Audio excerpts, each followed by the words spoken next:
फरीदाबाद में महाराजा अग्रसेन विवाह समिति द्वारा 24वां सर्वजातीय 80 जोड़ों का सामूहिक विवाह समारोह आयोजित हुआ। यह विवाह समारोह फरीदाबाद के दशहरा मैदान सेक्टर 16A में आयोजित किया गया। विवाह समारोह में 80 जोड़ों की शादियां की जाएंगी, जिसमें सभी वर घोड़ी पर सवार होकर सामूहिक शादी में पहुंचेंगे। इस आयोजन में प्रधान ब्रह्म प्रकाश गोयल ने बताया कि इस विवाह की भव्य रूप से तैयारियां की गई हैं। विवाह समारोह में सपा अध्यक्ष अखिलेश यादव शिरकत करेंगे। उनके साथ कई उद्योगपति, समाज सेवी भी शिरकत करेंगे। वहीं उन्होंने बताया कि कई पढ़े लिखे युवक युवतियां भी इन सामूहिक विवाह के द्वारा शादी करते हैं। ऐसे आयोजन युवक युवतियों के लिए शादी कराने का बहुत बड़ा साधन बन चुका है और लोग इसमें बढ़ चढ़ कर भाग लेते हैं, शादियां कराते हैं। आयोजित विवाह समारोह में दूल्हे अपनी बारात के साथ धूमधाम से घोड़ी पर सवार होकर अपनी दुल्हन को लेने निकले थे। वहीं इस आयोजन में बारातियों घरातियों के खाने का भी अच्छा खासा इंतजाम किया गया। काफी मात्रा में लोग इस विवाह समारोह में पहुंचे थे।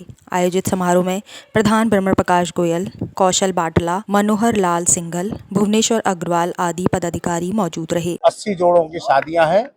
यहाँ से बारातें मेन बाजार से होती हुई दशहरा मैदान सेक्टर 16A में पहुंचेंगी। वहां पर सारा कार्यक्रम होगा। उसके बाद बच्चों के सबका जयमाला होगी, फेरे डलेंगे और उनको विदाई करी जाएगी। उनके सबके अलग अलग भोजन की व्यवस्था है। बहुत सारी भव्य रूप में व्यवस्था की गई है। आज शाम को बताया जा रहा है कि अखिलेश यादव जी भी और जो मुख्य अतिथि के रूप में पहुंचेंगे। जी। और सभी को जो है आशीर्वाद देंगे। बिल्कुल। और कौन आएंगे? गोपाल कांडा जी आएंगे, SS अग्रवाल जी हमारे वरिष्ठ बहुत बड़े उद्योगपति हैं, वो आएंगे और बहुत सारी नामी गिरामी हस्तियां, उद्योगपति, व्यापारी, समाज सेवी, बहुत सारे लोग होंगे वहां पर। जी, 24वां जो है सामूहिक विवाह सम्मेलन है, ये इसके पीछे की वजह क्या रहती है? क्योंकि दहेज एक बहुत बड़ी कुप्रथा है। देखिए, दहेज और कन्यादान दोनों चीज में बहुत फर्क होता है।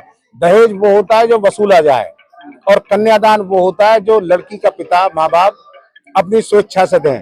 कन्यादान राजा जनक ने भी दिया था, कन्यादान भगवान कृष्ण की शादी में भी दिया था, कन्यादान अर्जुन की शादी में भी दिया गया था। तो ये सतयुग त्रेता द्वापर से कन्यादान की प्रथा चली आ रही है। लेकिन आज के लोग कन्यादान को दहेज के रूप में बदल रहे हैं। उन दहेज रूपी दानव को खत्म करने के लिए इन परिचय सम्मेलनों का आयोजन किया गया है और भगवान ने चाहा तो दहेज नाम की चीज मिट जाएगी। एक और चीज देखी जाती है, न केवल जरूरतमंद गरीब लोग बल्कि जो पढ़े लिखे हैं, चाहे वकील हैं, डॉक्टर हैं, इस तरह के जोड़े भी सामूहिक विवाह में आकर जो है अपना एक अच्छा संदेश देते हैं। तो इस बार भी देखे जाएंगे। देखिए, सब कुछ देखा जाएगा। आजकल क्या है, एकल परिवार हो गए, छोटे परिवार हो गए हैं। घर परिवार के या रिश्तेदार बिचौलिया का काम नहीं करते।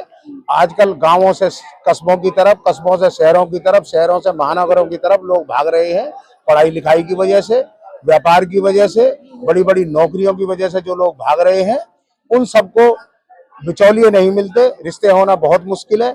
अब से 20-25 साल पहले जिन बच्चों की शादी 20 से 22-23 साल की उम्र में हो जाया करती थी, आज उनकी उम्र 30 से 35 साल और 40 साल तक होने लगी है। इसलिए इन आयोजनों की बहुत ज्यादा जरूरत है और मैं आपके माध्यम से सभी संस्थाओं से ये निवेदन करता हूं कि भाई ये परिचय सम्मेलन सामूहिक विवाहों का आयोजन करें ताकि बच्चों की शादियां उम्र के हिसाब से हो सके।